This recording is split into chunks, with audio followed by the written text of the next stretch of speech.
Okay, so we left off last time doing alkyl halide naming, so let's kind of do one real quick, make sure we're all on the same page. It's a really bad C.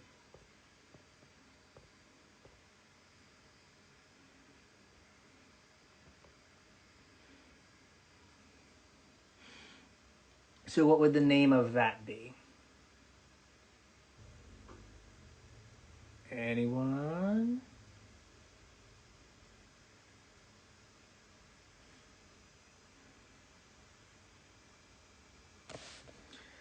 So dichloro, ethyl, dimethyl,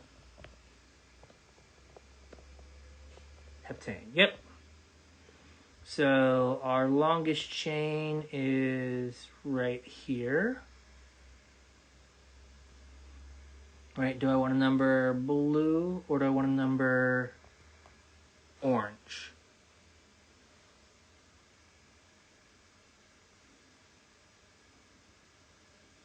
Orange. So my lowest number if I go blue is 3. My lowest number if I go orange is 2. So I always just want to make sure I have the lowest possible number in my name. So we're going to be 2, 3, 4, 5. So 5,5-dichloro, 4-ethyl, 2,3-dimethylheptane.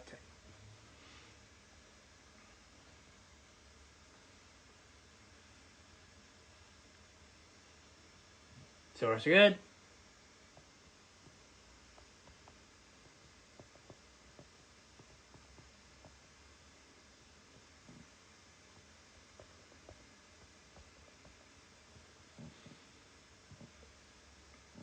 So what would this be?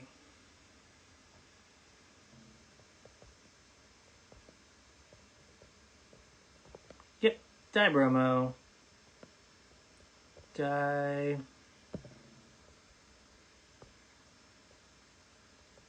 Iodo,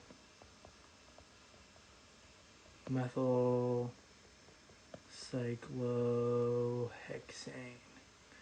So now the question becomes, do we start numbering here, here, or there? So where do we want to start numbering from? Where is going to be number 1?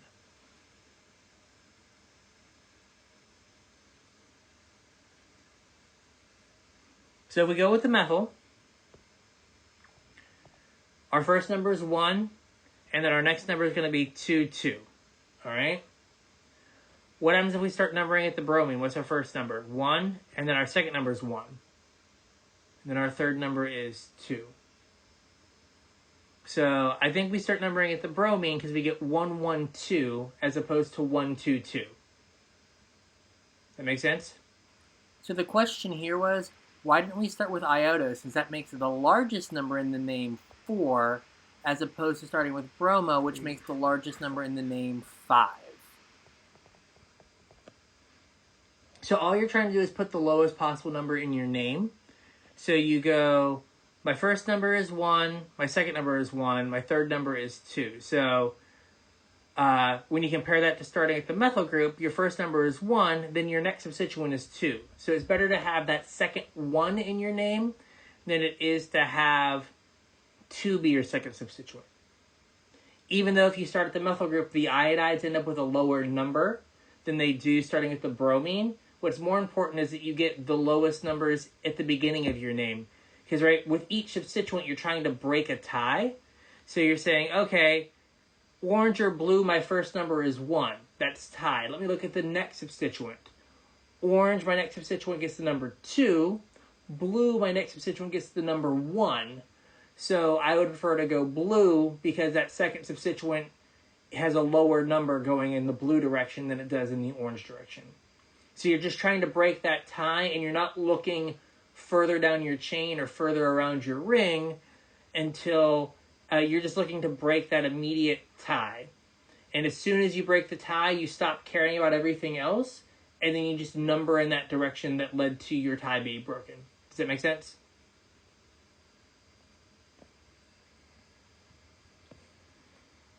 Cool. All right, so I want to... We've already done the naming for these. It's pretty easy. So I try throughout organic to bring in like real world examples of the molecules or of things that we're talking about, and I kind of consider real world for you guys being like usually medicines or biologically active molecules, because like 80% of you are biology majors. So I'm just trying to help you relate to this stuff. So this is the structure of Cipro. This is what they give you if you get anthrax. Pro tip, don't get anthrax. And I'm going to sound like I didn't get a D in Bio 2. It inhibits topoisomerase 2 ligase domain, leading to, I have cell death here, but I can get all fancy, it can be like apoptosis. Ooh, look at me. So we've got this fluorine here. And fluorine plays a really unique role in medicinal chemistry, right? So, fluorine and hydrogen, even though they're on opposite sides of the periodic table, they're the same size. So, if you replace a hydrogen with a fluorine, you're not changing the bulk at that position. You're just making a change from hydrogen to fluorine. The reason that change is important is our bodies, our enzymes, don't know how to break carbon-fluorine bonds, but they have a ton of practice breaking carbon-hydrogen bonds, right? So, usually you put a fluorine on a molecule to block a site of metabolism, right? To block a carbon-hydrogen bond from being broken. You make that hydrogen a fluorine, and now your body can't start to metabolize the molecule in that position.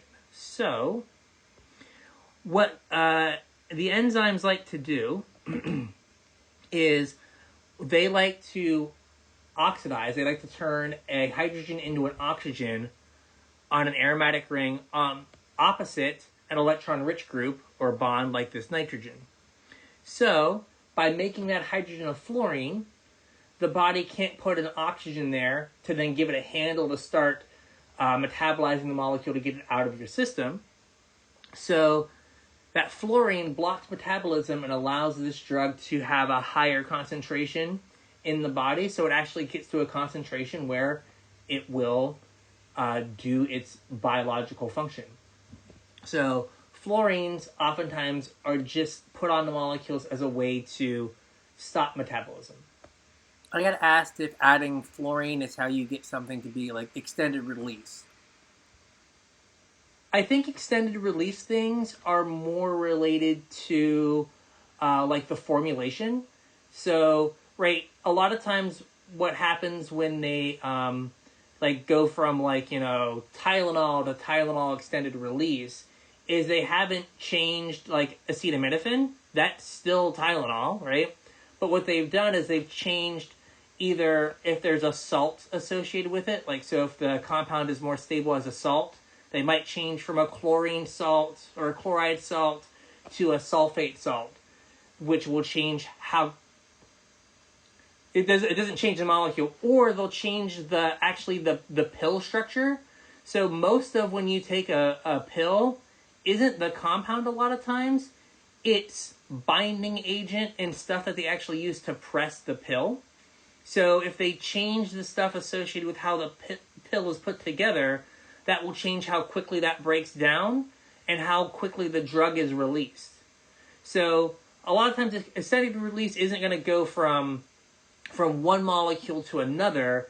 It's going to be the formulation. It's going to be how it's packaged to you, the consumer, and that changes how it is released in the body. So differences in pill, like shape, and composition, differences in like the salts and things like that. But the molecule itself is going to stay the same, because going from like removing, let's say you remove this fluorine, right, and made it another group, that can wildly change how this molecule works. Like going from fluorine to chlorine, the molecule might just not work anymore because the chlorine's too big and then it no longer fits in the right pocket. So once they get a molecule that works, anything they do to like, repatent it so that they can get a longer patent life will be like, it's a different salt. It's a different formulation. We have it mixed with other things. So it's different, but it's not a different molecule. Because it takes a long time to go from like nothing to a drug. Like, the average drug is like 10 to 20 years in development before it goes to market. So once they get something that works, they don't tinker with it too much. All right, so we're going to talk about alcohols.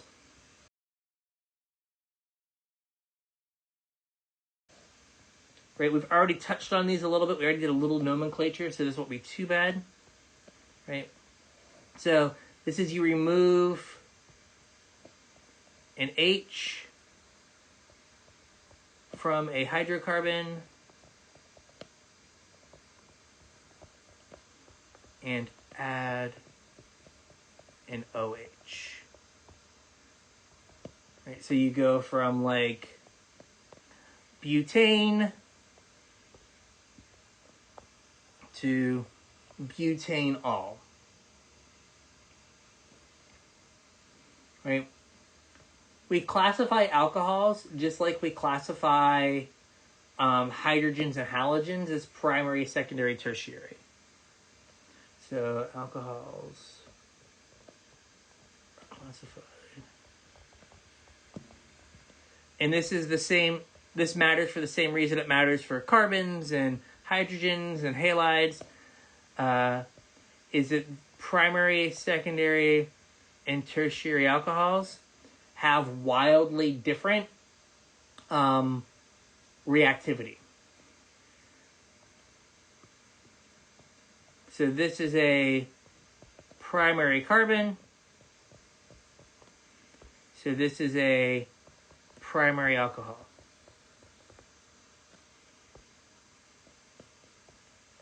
This is a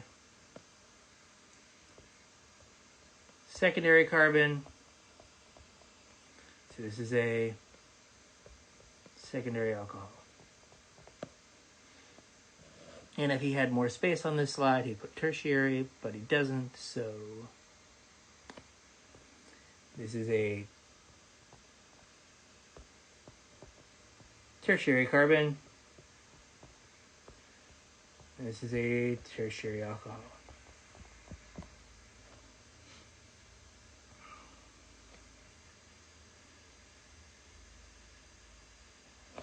Right, so pretty straightforward.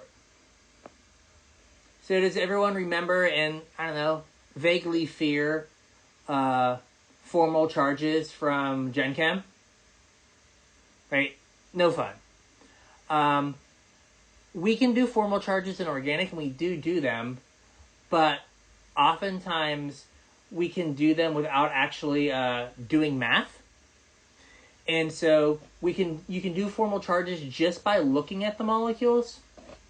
So we can do that with oxygen, and I'll show you how real quick. So if you have an oxygen with 2 bonds, you're going to have 2 bonds plus 2 lone pairs. And you're going to have no charge. So it doesn't matter how the oxygen has those 2 bonds, but if an oxygen has 2 bonds, it has no charge. So it can be an O to an H. It can be an oxygen bonded to 2 different carbons. It could be an oxygen double bonded to a carbon. All of these oxygens have 2 bonds, and they have 2 lone pairs. Oop, where did I draw 3? There you go. They have 2 lone pairs. Right? So you can just look at an oxygen and go, oh, it has 2 bonds. I know it has 2 lone pairs. It has no formal charge. You have done no math. Congratulations. Now, if you have an oxygen with 3 bonds, right, it's going to have 1 lone pair plus 1 lone pair. Yeah.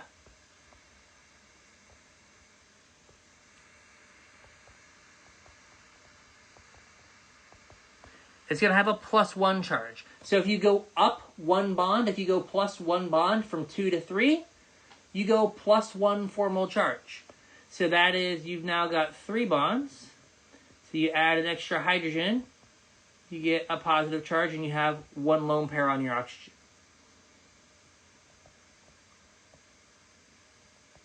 So you add an extra carbon bond, 1 lone pair. Hydrogen's the easiest, so we'll do another one.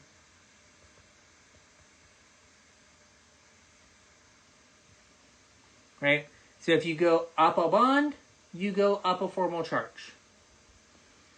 If you go down a bond from 2, 1 bond plus 3 lone pair, you have a -1 charge. So if you go down 1 bond, you're going to have a -1 charge. So we're going to go ethoxide -1.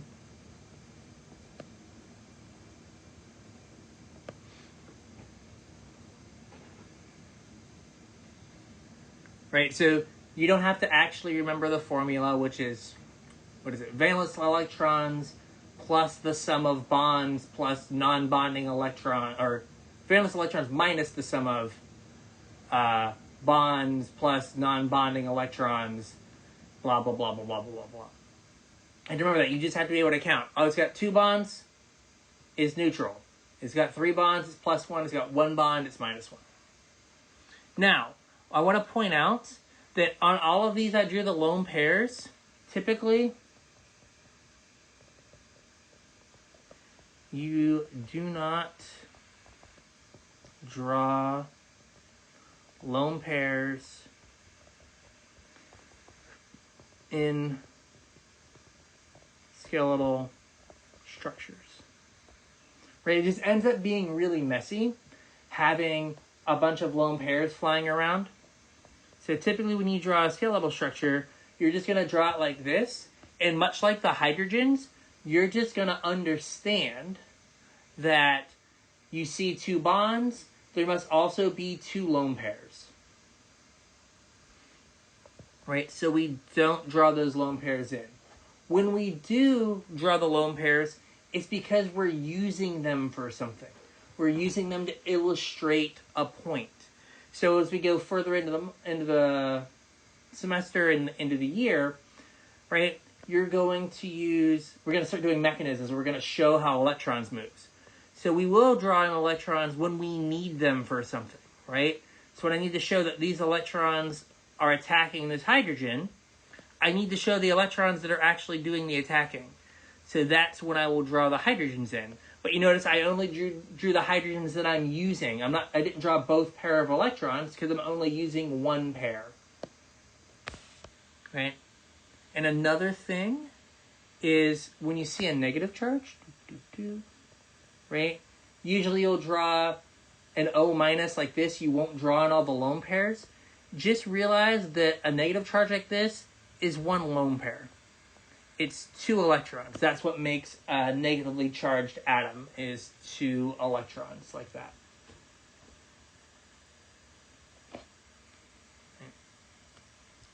So far, so good? Excellent.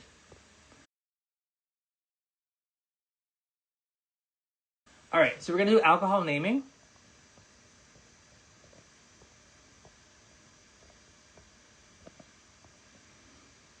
Right, so you remove the E from the end of the parent hydrocarbon name and add OL.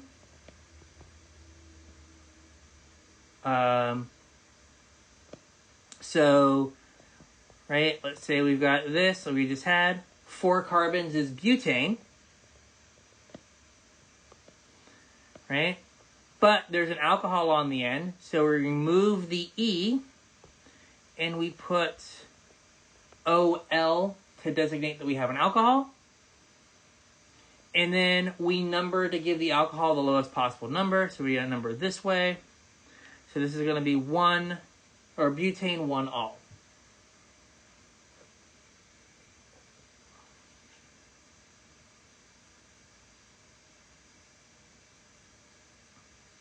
So now there's two ways that naming like this happens. This is the most correct way, right? With the one beside the suffix. But this can also be 1-butanol, right? Where you move the 1 in front of the parent hydrocarbon name, and it refers to the first suffix that is after the parent hydrocarbon name. Now, what's under the green box is the most correct way to do it. And the reason that is when naming gets more complicated and you have multiple suffixes, it's good to have the number for each suffix right beside it so there's no confusion, right? But butane 1-ol doesn't exactly roll off the tongue, right? But 1-butanol does kind of is easier to say. So a lot of times simple names will be kind of 1-butanol, 1-bromopentane, 2-bromopentane. Things where the number's out front because it's just easier to say. But in terms of most correct, you want to make sure you have the number by the suffix. Because when there's a double bond and an alcohol and an amine, you don't want to have one number kind of floating off by itself because there could be some ambiguity as to which suffix it's actually attached to. So you just put them all side by side.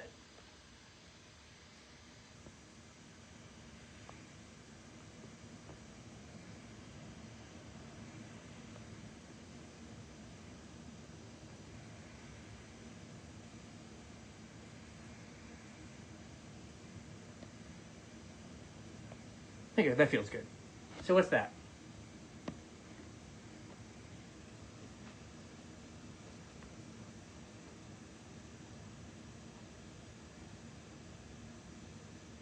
What's the longest chain? Octane. There are 2 octanes, right? We want to do the octane that is the that has the functional group. So we want to do this octane here. Right? Because that has my alcohol, as opposed to doing the octane that involves this chain. Right? That chain doesn't have the alcohol, so it makes it way harder to name. So we know it's octane. And we're gonna pretend like I gave myself enough room to get all this in here. Octane all. All right. And now, what are my other substituents?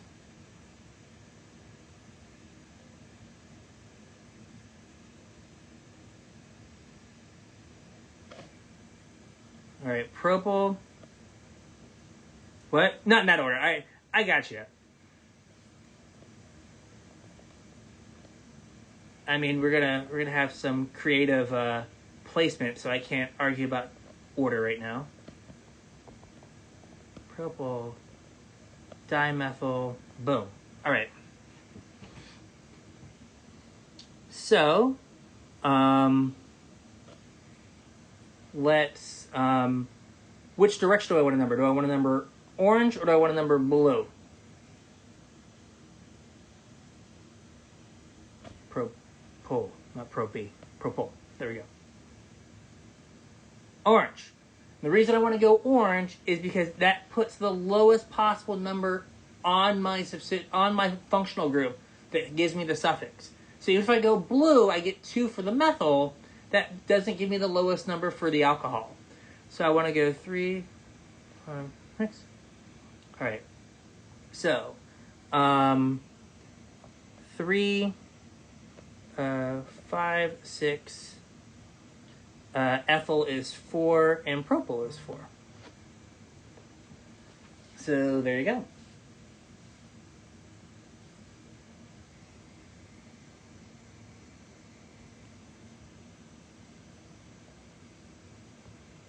I already did one of this for you.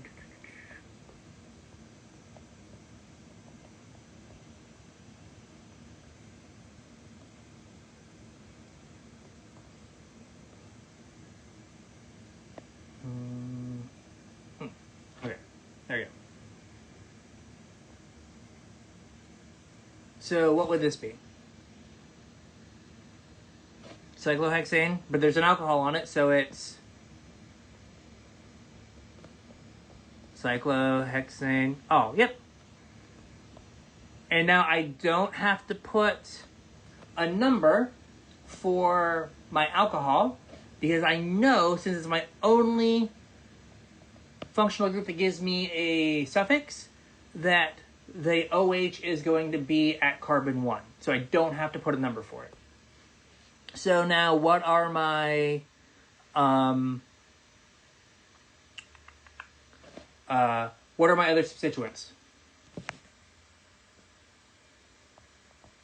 Chloro. Oh. Did not even attempt to give myself space to put a number there. It was a good job, me. Chloro. Ethyl. And methyl. All right. So, what are my, what are they called? What are my numbers? We know that we're starting at this. So I guess, do I number clockwise or do I number counterclockwise?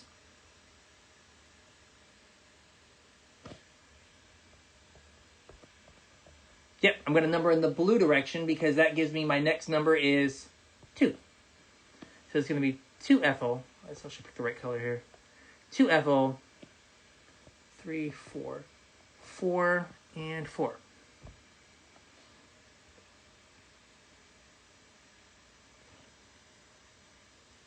Reasonable?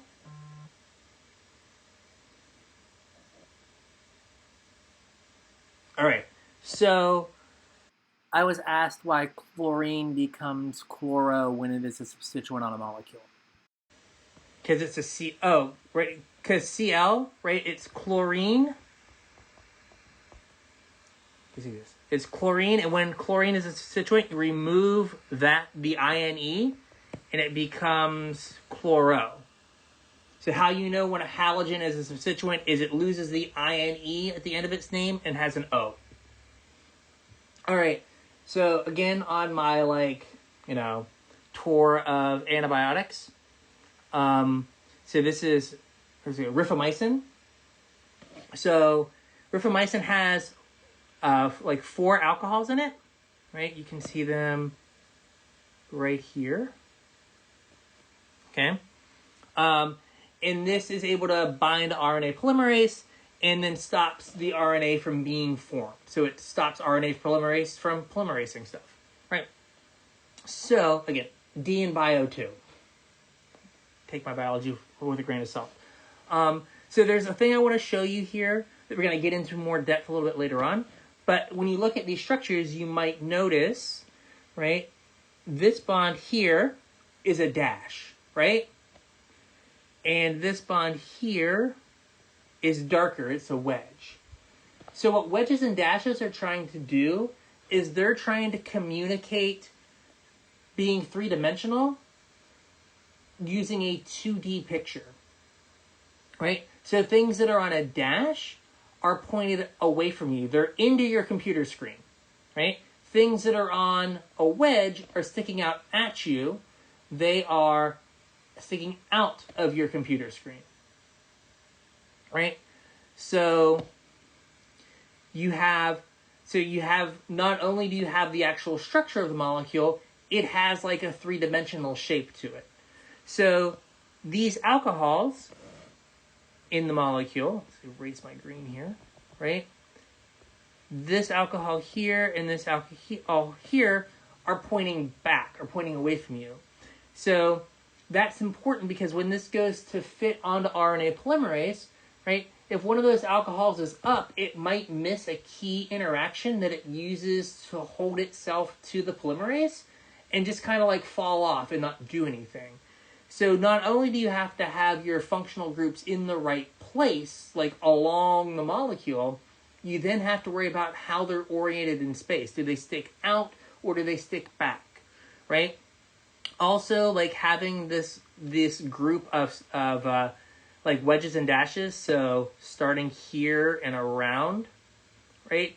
Not only does that give, like, point the functional groups, it also will impart a twist on the molecule. So you actually get, like, an additional layer of structure from having all those stereocenters together.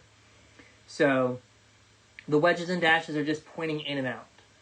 So, and like I said, that's important for actually picking up the interactions that you need to have for the molecules to actually work. All right. Ethers.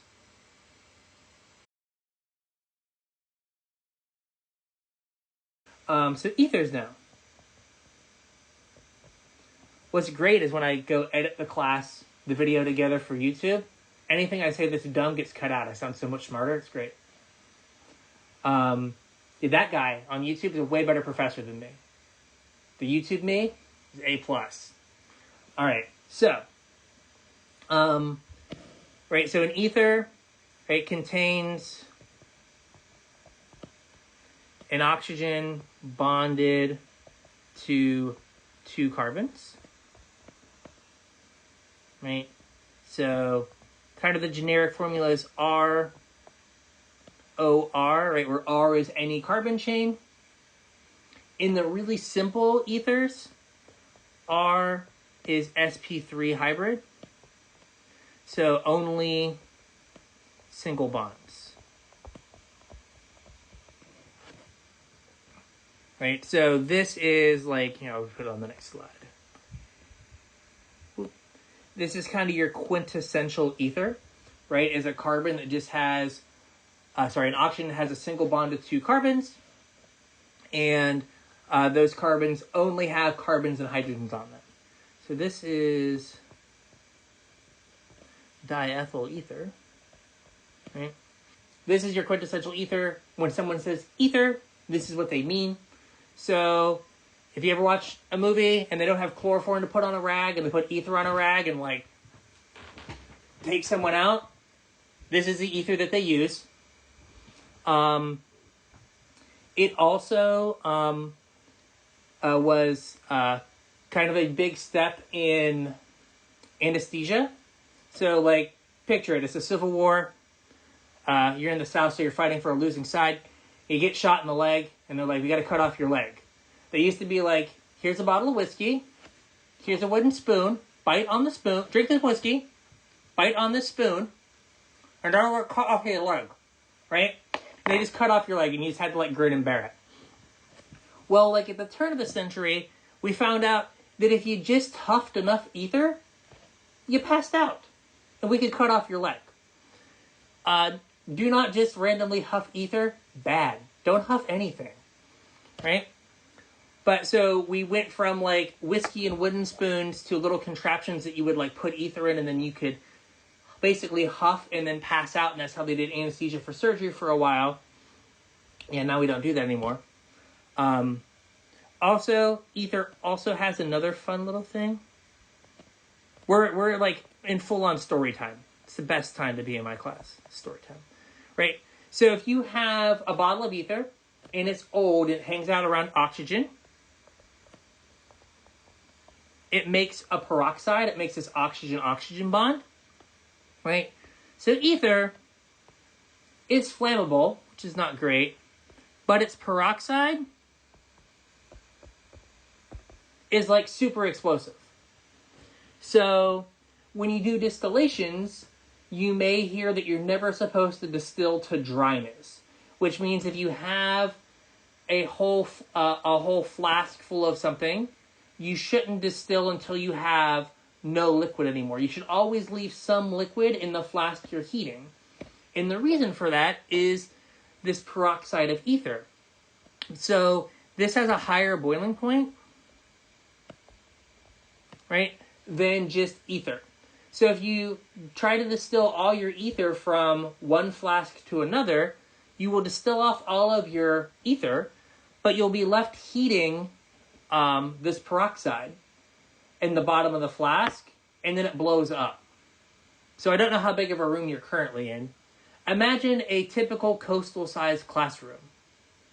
The year before I started grad school, a guy in a lab a few floors over mine was distilling ether and let it go dry, and he destroyed a room the size of a typical coastal classroom.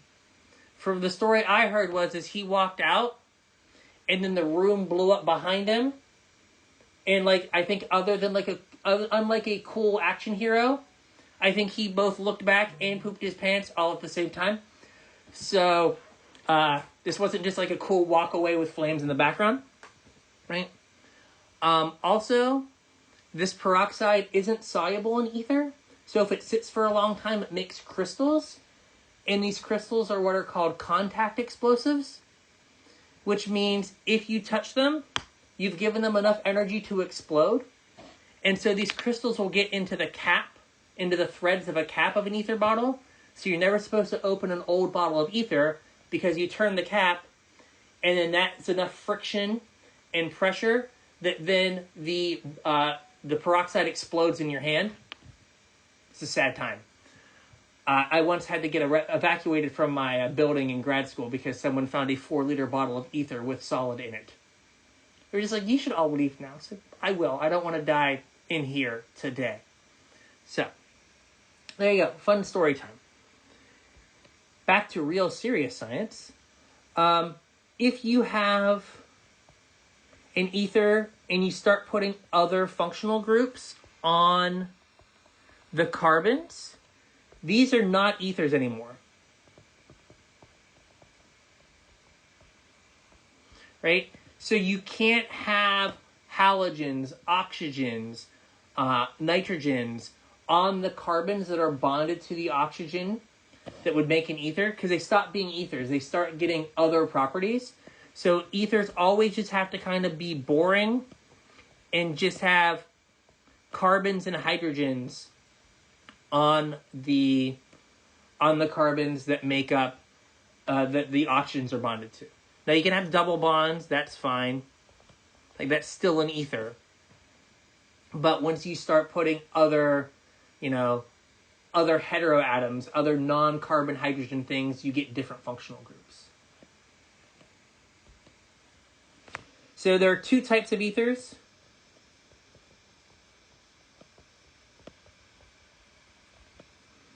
Right? There's symmetrical,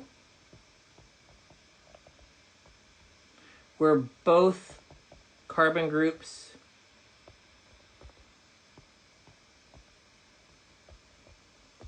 are the same. Right? So going back to our diethyl ether example, there's a plane of symmetry down the middle of the molecule, right? You can just take the molecule and fold it at the oxygen, and both sides are exactly the same. So you can just go, boop, and they're the same. So that's a symmetrical ether. Then you have an asymmetrical ether.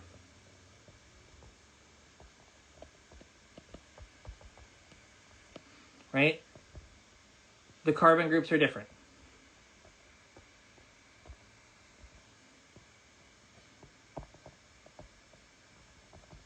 So you have, an ethyl and a propyl, right? There's no plane of symmetry in that molecule anymore. There's no way you can fold it.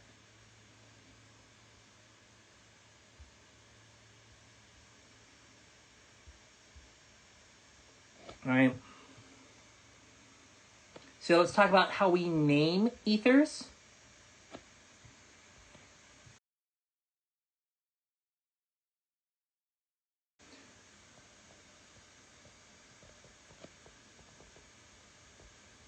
Okay, first thing to know is these are treated like just regular substituents. Okay, that got really ugly. We'll put it down here.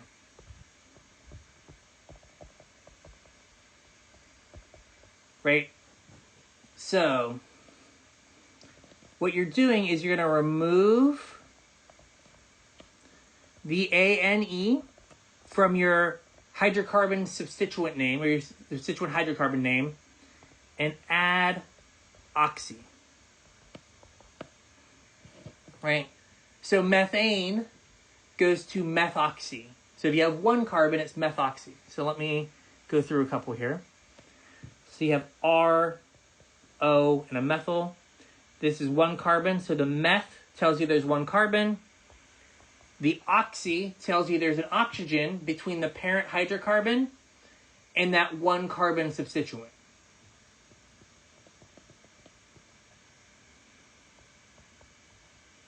F-oxy.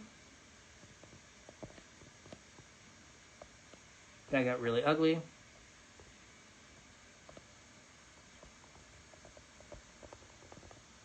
Propoxy. Right, so you're getting the number of carbons that are attached to your oxygen, and then the oxy is telling you that there is an oxygen between that carbon or that number of carbons and the main chain. So I'm going to show you some abbreviations that get used a lot, and this is as good a place as any to show them. So if you see ME, ME is short for methyl. So if you see an ME, that means that there's just one carbon there.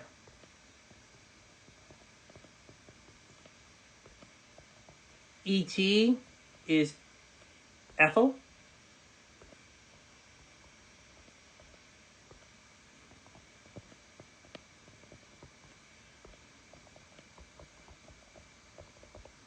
And then PR is propyl. And it keeps going, but these are the ones that get used most. Methyl, ethyl, propyl, butyl gets used some, that's BU. So if you see OME, OET, OPR, those are a methyl ether, an ethyl ether, and a propyl ether. So let's kind of do some naming real quick. We'll do a couple quick examples. All right, we'll start out super easy here. Right, our longest chain is 5 carbons. That's pentane, right? And then I have, poorly drawn, and then I have a methyl ether. So I have one carbon and an oxygen. So it's going to be meth oxy. Why do I keep putting an L? I did that in the early class. Methoxy. So methoxypentane, and then I need to put a number for where that ether is. So it's 3-methoxypentane. Even when you look at the name's kind of communicating the structure as well, right? Because again, we have our meth, then there's an oxygen, an oxy, between that group, and then the longest chain, which is pentane. Right? So you're going to put, so you always see it as the carbons on, how many carbons are on the ether, then your oxygen, then your longest chain.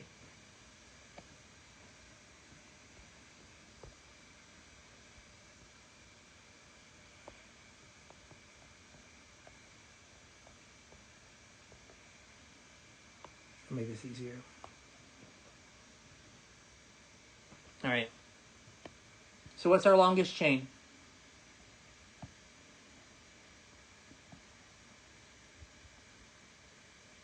Octane. Right? And so we have ethoxy. Right? Now we got to go like deep in the alphabetical order game, right? So methoxy comes before methyl. Right? So you have methoxy. We're going to move this octane and we're going to pretend like we thought ahead. Then methyl, then octane. Right? Why do I keep putting an F? I don't even know if YouTube Wakefield can fix that. There we go. Ethoxy. I don't know why I keep putting L's. I'm 40, man. The game's passed me by. It's rough. I don't have my fastball anymore. So now, am I gonna, here's my main chain. Do I want a number blue or do I want a number orange? Blue, right? Because that's gonna give me my lowest number. It's gonna give me 3, where orange is gonna give me 4. So we're gonna have 3, 4, 5. 3, 4, 5. 3-ethoxy, 4-methoxy, 5-methyl octane. The question I was asked here was basically, as a general rule, do halides always come before all the other substituents in a name? No. Not just default. So as he stops sharing, he'll go back to sharing. So, right, let's say we had, just because it's harder to do, 1, 2,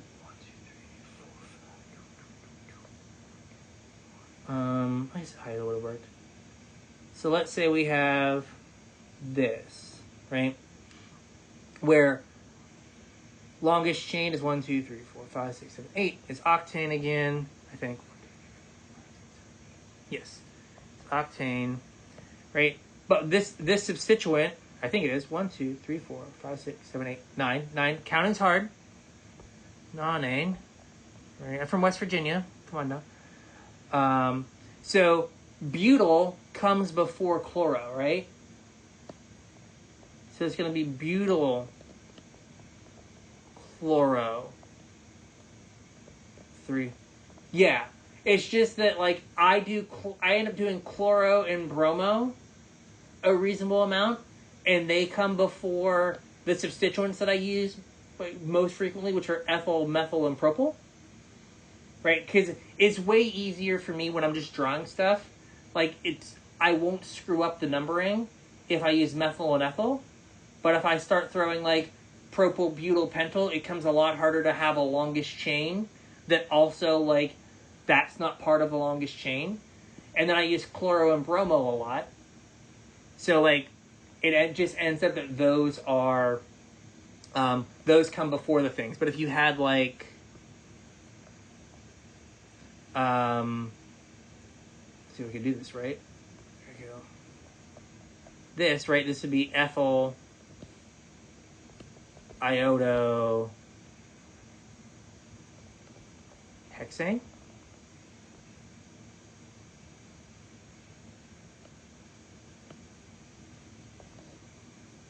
Right, and then you could just go, then you would just have your numbers, it would be like 3, 4, because you would number this way.